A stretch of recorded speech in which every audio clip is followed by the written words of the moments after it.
Hi everyone, my name is Roger and I upload between 1 and 2 videos a week. So be sure to subscribe so you never miss an upload. And to make sure you don't miss an upload, press that little bell too. So in today's video, I'm going to talk about how to live at the edge of your comfort zone. I'm sharing the discussion with Frankie Kington.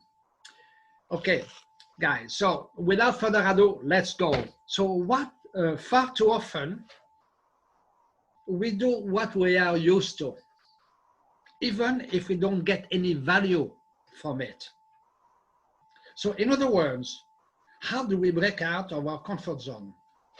How do we do that? Okay, unfortunately, most people will live in a comfort zone. So we need to be active and not passive in what we're doing. Okay, so if I'll give you a personal example to illustrate what I want to explain.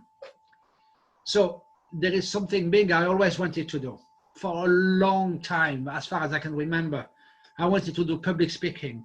But did you know that the fear of public speaking for most people is even greater than the fear of death?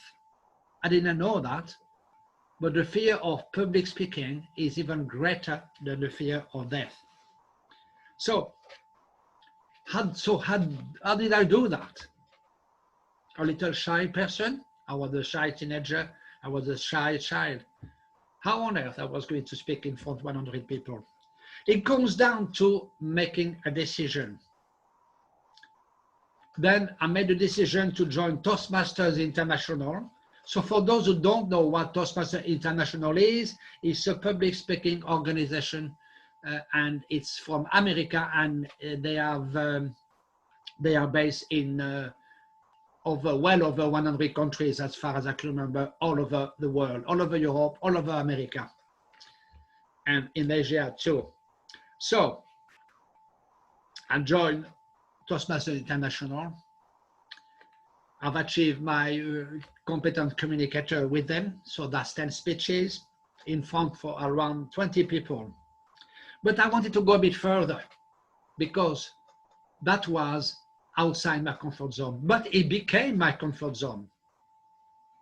So I became comfortable in that uncomfortable situation. So my comfort zone became a bit bigger.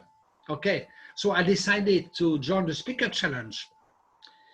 And what happened, and you can see on the image passing, okay, that I spoke in front of over 100 people. And I spoke about cultural differences between the UK and France. And I even managed to use humor on stage. And the more I did it, the more comfortable I became. Okay, and I was talking to the audience as if I was like talking to you, Frankie. I was just talking I was just having a conversation with them, and it worked wonders. And so it helped, Roger, that you knew the audience. Yeah, yes, and then I was talking to the audience. I know who they were. Yeah, that's a very good point. And I was doing that speech in my second language. So I would say, guys, yeah, it's like talking to somebody. Okay, and it's not as scary as it looks. Oh my God, 100 people. So, okay, I've got 100 people now. 100, well over 100 in Manchester, where I gave a speech to along that topic. And it was about 80 to 100 when it was in Birmingham at the Blue Orange Theatre. Okay, as you have seen on the picture as well. So it's not as scary as it looks. At the end of the day, I have not changed. I have not turned into a pumpkin at the end of that speech. I'm still Roger Bertrand. Nothing changed. But I can tell you one thing though, something that's changed. I felt free. And that's such a magic feeling. Because I could have easily, I remember driving down from Bolton to Birmingham. Obviously that was well before the pandemic and the isolation and all that. But I remember driving down. And always it is so, and my head started to think, are you sure you want to go? I was driving down the motorway. I was halfway down there. Are you sure you want to go? Are you going to find somewhere to park? You know, it's a big city. Are you going? And it's expensive to park in Birmingham. So already my subconscious mind was trying to build all sorts of excuses. But you broke through that. Yeah, and then to try to tell me, come on, Roger, you can turn back. Nobody will know. They've got already plenty of speakers anyway. I call it a gremlin on one shoulder. Yeah. And the one on the other. This one's saying go and you'll be fine. This one's saying no, you won't be fine. Yeah, absolutely. But not only that, can you imagine how I would have felt? How I would have felt if I had come back home. Yeah. So just guys out there who are listening, can you imagine just how I would have felt? And then not only that, a lot of people got inspired by my speech on that night. And a lot of people thought it was actually the best one on the night. Yeah. And so and I felt free because I went through that barrier. And you did something what you were scared to do. I did something what I was overcame your fear. Yeah, I did something what I was scared to do. I was doing something I was scared to do. That's very true. But at the same time, I enjoyed it. I was kind of drawn to it. Yeah, and I remember that feeling inside me. You know, one, come on, and then one was quite a bit stronger. Come on, just go down there. Won't do any harm. When you come back, you'll be happier. What I know, when you're trying to move your life forward, you always get resistance. That's very true. You're on the right track when you're feeling like that. Okay, yeah, no, you're absolutely right. So yeah, I am on the right track, but now I want to go further. Yeah, I definitely want to go further.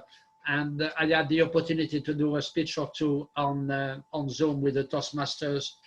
And yeah, so that was really great. And to do MC today in our big meeting today, and a big young men's and men's meeting, Buddhist meeting. So I was really pleased to do MC because that was the first time as well. That first time today I did MC. And I would love to do it again. I would love to. Can I share something with you, Roger? Yeah, come on then. I work with youth, so I'm all for youth development and youth to stand up and be the leaders. Yes. For the 21st century. And I'm going to do a video about this with the police force. Oh, right. A friend of mine who works for the police force. I did not know they were going to do me oh, that would be talk and how I've transformed my life and the difference I'm making in Manchester. Wow. So I'm really looking forward to that.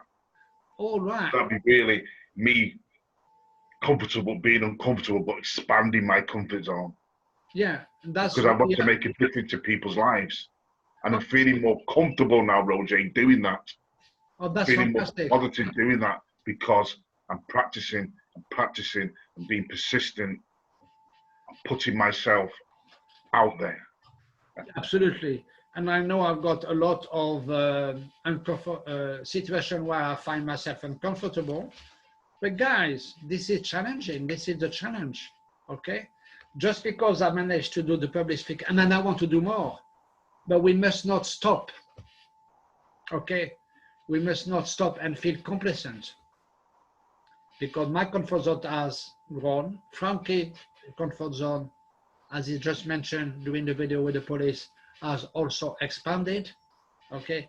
So what I would say, don't let it shrink. Don't let your comfort zone shrink, okay?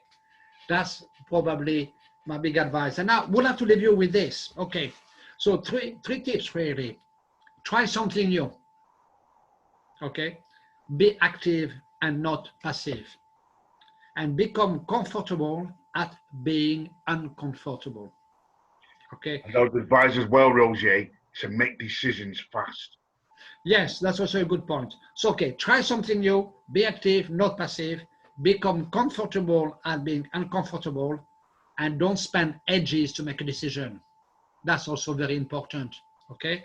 So I would say, if you hit that bell, it will help me and Frankie with the algorithm so that we can reach more people out there.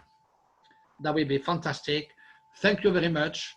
I hope you enjoyed this video and see you soon. Bye for now. Bye-bye, Frankie.